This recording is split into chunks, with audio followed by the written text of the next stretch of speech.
over the last 2 days, we have heard some wonderful talks from Edgar and Josh, Costa, Kambwali. They have been passionate talks. They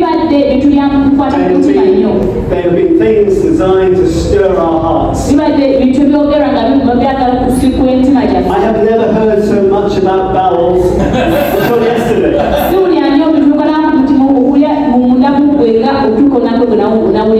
In fact, I began to feel a little bit ill.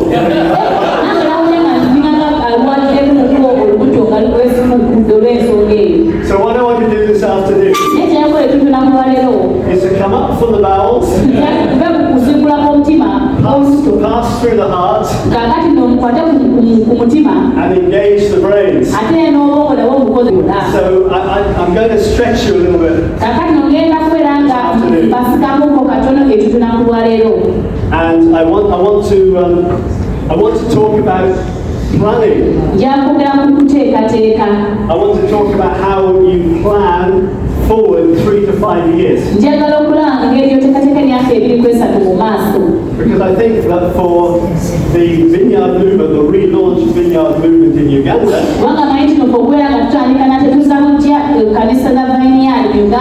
that is going to be very, very important. And I think if you can get hold of these ideas, it will be transformational. I wanted to recognize that there are big differences in the way that Africans and Westerners see the future.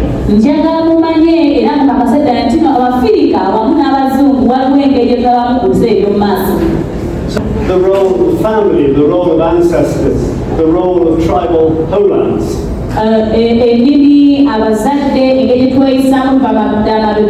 Can cause you to look backwards rather than forwards. And also, your experience of life can have an impact on the way you see uncertainty.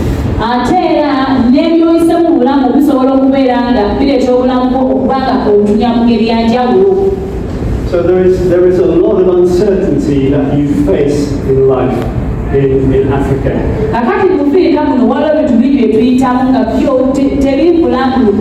The decisions that affect your lives are taken by governments.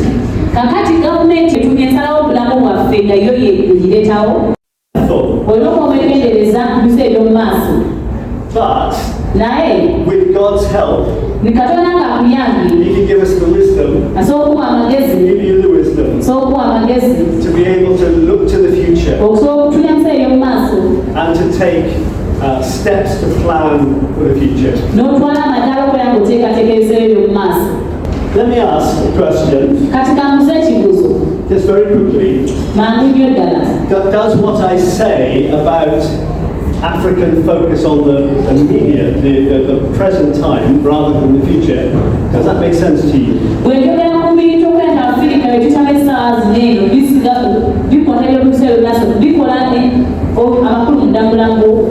Yeah, I'm seeing some nodding heads. Okay. And one more question. How many of you, just put your hand up, believe that you have ever developed a strategic plan looking forward?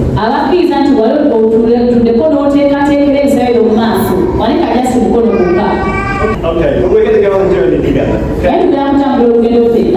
Okay, why would you plan for the future? If you have a strategic plan, and when I talk about a strategic plan, I mean something that looks 3 to 5 years into the future.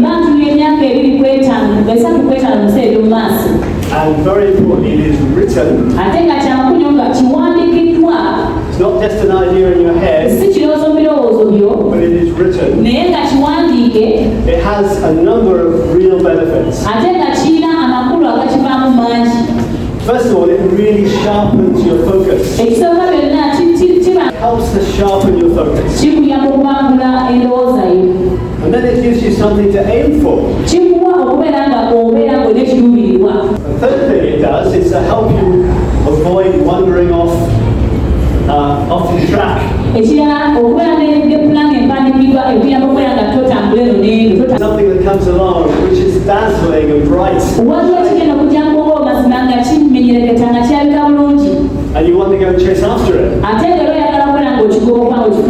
But if you have a plan, and this new shiny idea comes along, you can ask the question, does this new shiny idea fit with what we said we were going to do? And if the answer to that question is no, you best to leave it alone. Otherwise you will waste your resources. So having a strategic plan keeps you on track. That is really helpful. When you have a plan, is it gives you something that you can share with other people that tells them who you are. So if somebody is maybe thinking of partnering with you, another organization, it's so helpful to have this document you can share with them. And then finally, if you have a plan, it is very motivational. You can motivate your church. You can motivate your leaders. You can motivate the people in your church. You can motivate the people who are already members. And you can motivate people who are thinking about joining you. And the plan is a very powerful way to motivate and support.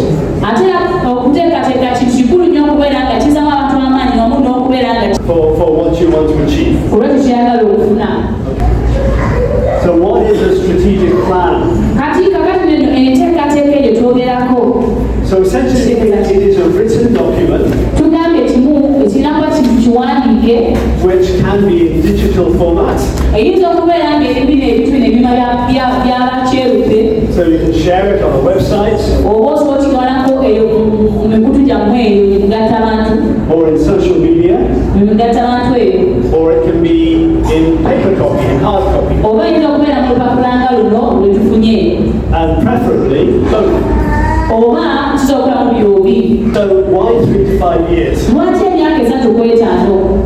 If you look longer ahead than 3 to 5 years, it feels too far in the future. If you plan for less than 3 to 5 years,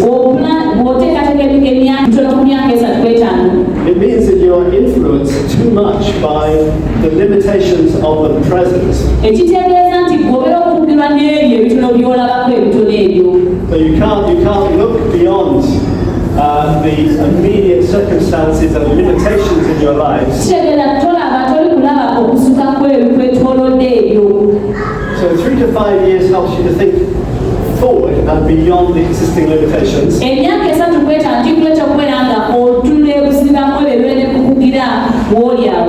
The second reason that less than 3 to 5 years is too short is that some changes can take years rather than weeks or months to achieve.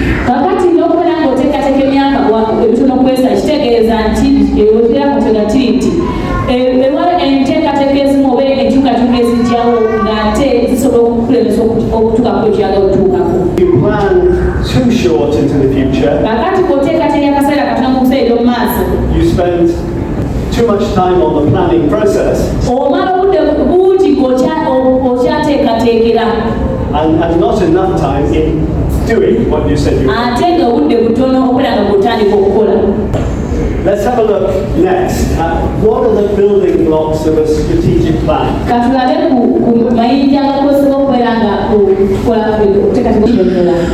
So these are the different building blocks of a strategic plan. First of all, the strategic vision. So what is the strategic vision? It is that big transformed world that you want to see. What is it that motivates you? What is it that you want to dream of seeing changed?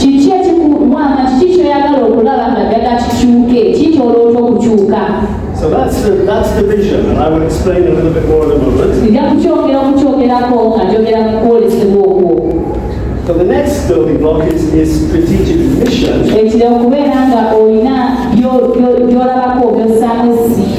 And the strategic mission is what specifically an organization is going to do to move towards.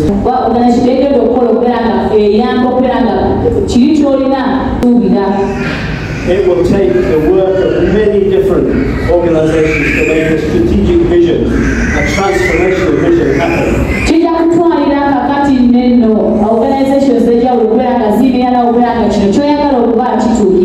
But the vision does describe that transformed future world.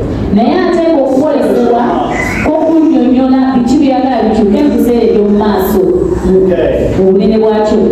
So a strategic vision is big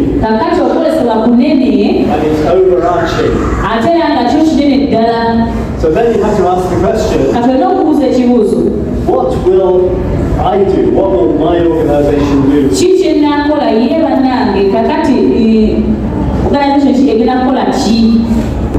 Help to achieve the vision.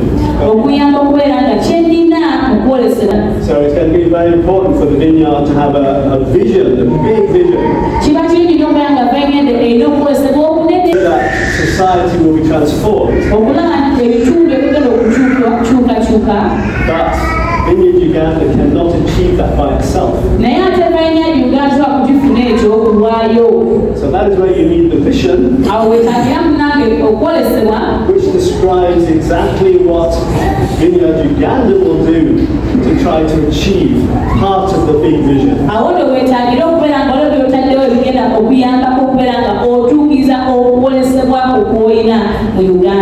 Thank you. And then we have the values, and we have talked a little bit about values. And the vineyard values we've explored will be the values that you will want to guide the way you do things.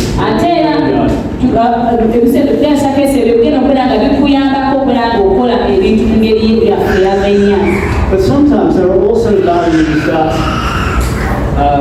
capture the heart of a particular vineyard at a particular point in time.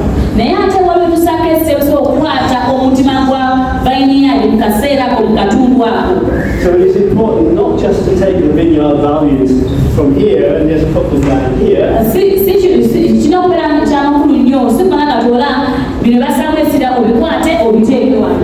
So what do we want to be known for?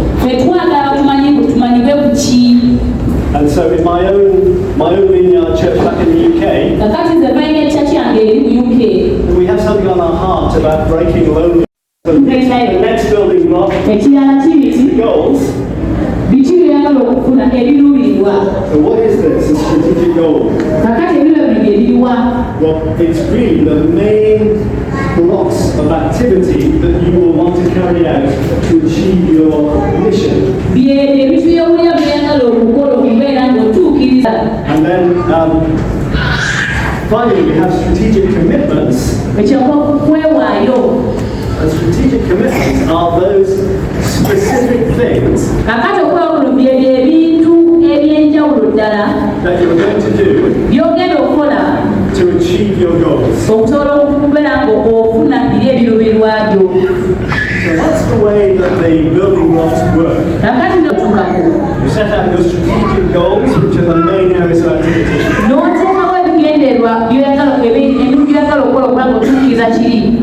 Then you have your commitments, which tells you exactly what you're going to do to achieve each of the main goals. Okay, so let's have a look at some examples then. So their vision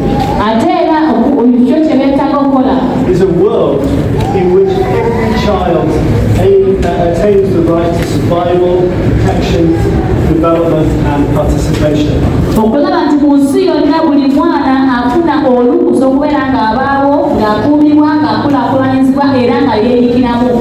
It's a huge vision. It's every child. Sacred children cannot achieve this by itself.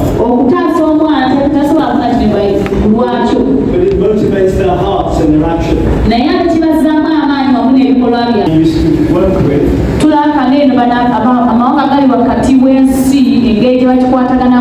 And they want to see lives and communities in the Middle East transformed by the compassion of Christ.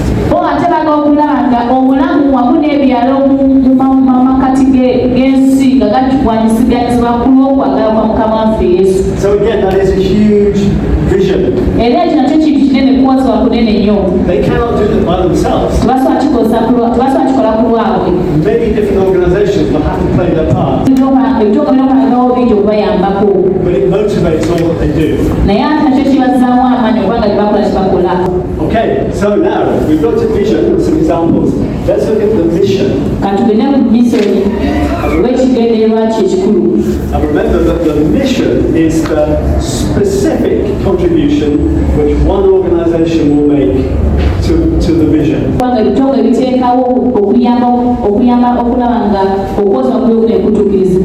Okay, so let's look at some examples. Embrace the Middle East, we looked at them just now.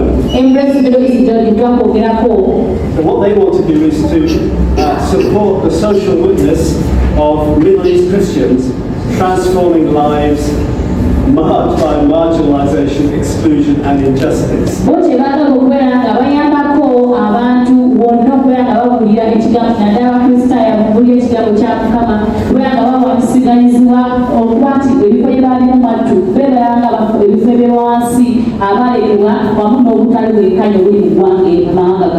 And remember that their vision was of a transformed Middle East.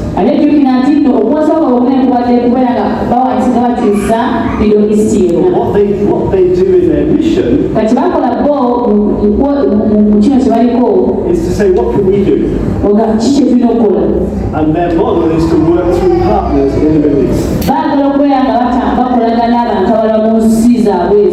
So they work with churches and Christian organizations in the Middle East. The mission statement: Christians against poverty.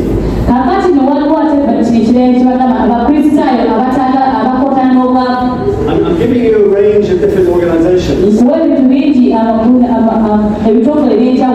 So you see what it would look like in different contexts. We're on a mission to release people across the UK from poverty, to enable churches to help end poverty through their communities, and to encourage people to live with faith and to be served by their church.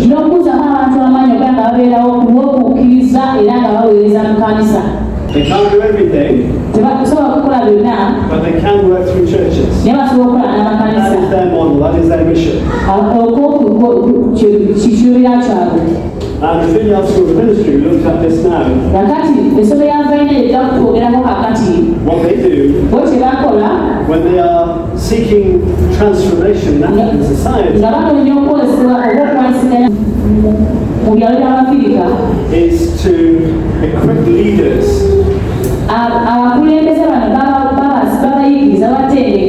to proclaim and demonstrate the kingdom of God. So their role is to equip leaders. That is their mission. We have the vision, transformation of society in different ways. You have the mission, which is what any particular organization is going to do.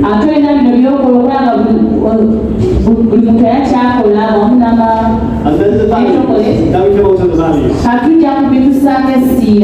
Now the values, they drive what we do and how we do them.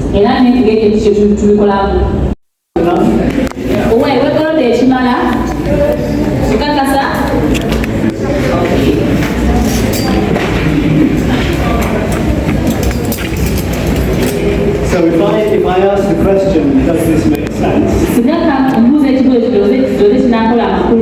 You may all nod your head. That doesn't necessarily mean that it makes sense. So I want to have some questions later to test out whether what I want to communicate is what you have seen.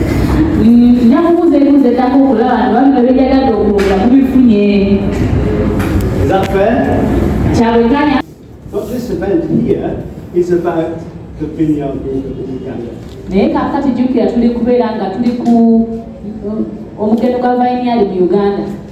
And those of us who are coming from other vineyard movements around the world.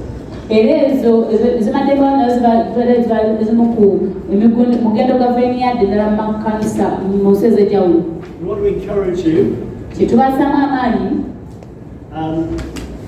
as you build a movement that is sustainable and held together by kingdom values and individual vineyards.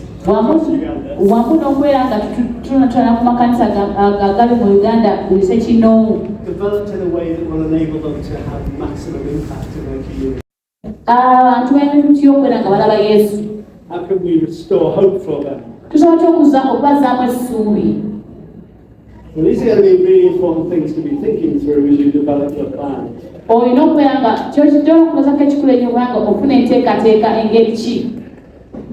And as you develop your plans, I just want to also encourage you to be holistic in the way you think about it. That's what we're called to do. That's the Great Commission. It's so important that we think too about people's practical needs. How can you help people in your communities to escape poverty? How can you help people back into employment again? How can you help people out of addictions and drugs and alcohol?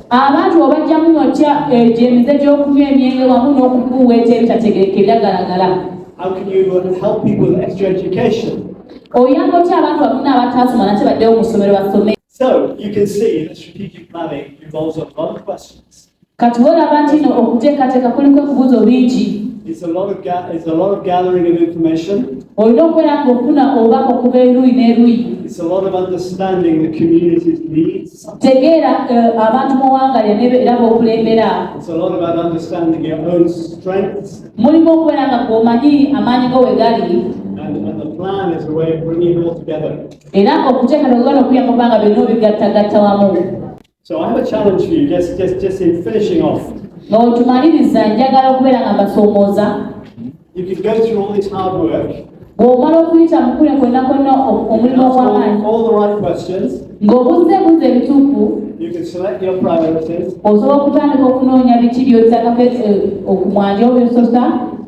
But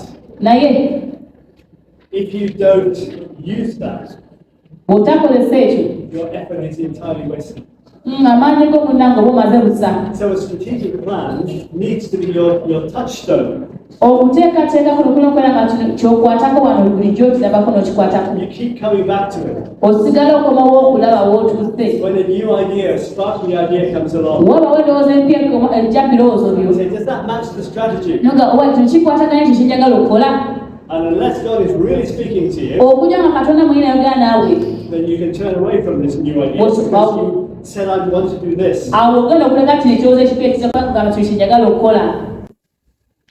So every year you need to get together with your leadership and say, okay, we have this plan. What can we do this year to develop specific plans every year? But every year you can bite off part of this By the time you reach the end of your plan, you have eaten the elephant.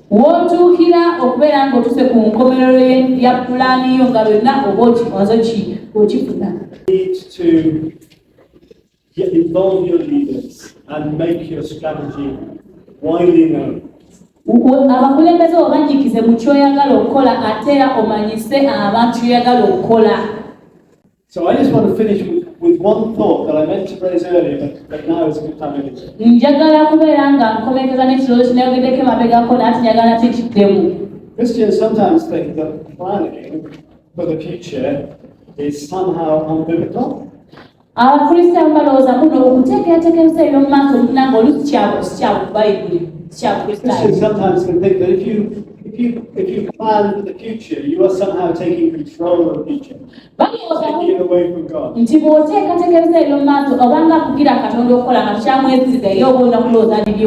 But I don't believe that is the case. I think that when we work with God, it's like a dance for two. God is in control, but as He steps into the dance, we also step into the dance. Then we use our brains, the God-given brains to listen to what He's saying, to think about what we're doing, think about the choices. And then we have a beautifully created process. So let's get into that dance. Let's pray for God's priorities. And then let's use our minds as we think about how do we make the best of our resources. We make the biggest impact in our community. So, I am very grateful to you for listening to this talk.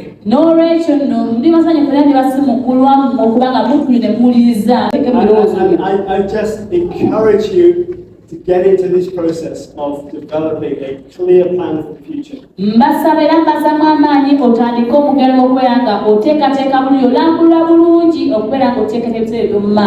really believe it will be transformational for you.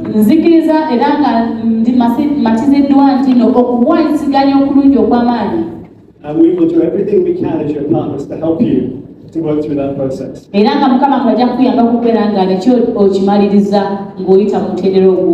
So thank you very much, everybody.